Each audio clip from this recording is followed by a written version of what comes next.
Hii ni ziara maalum. Tulikuja Arusha kwa ziara ya mkutano wa IPU ambao utafanyika tarehe 5 mpaka tarehe 9 na Mheshimiwa Rais Daktari Samia ndio atakayofungua.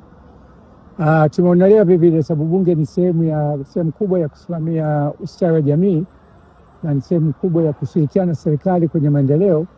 Tumeona na katibu wa bunge tumekuja hapa na RAS kuja kukagua maendeleo ya uwanja ya mashindano ya AFCON, na kwa kweli tumejiridhisha.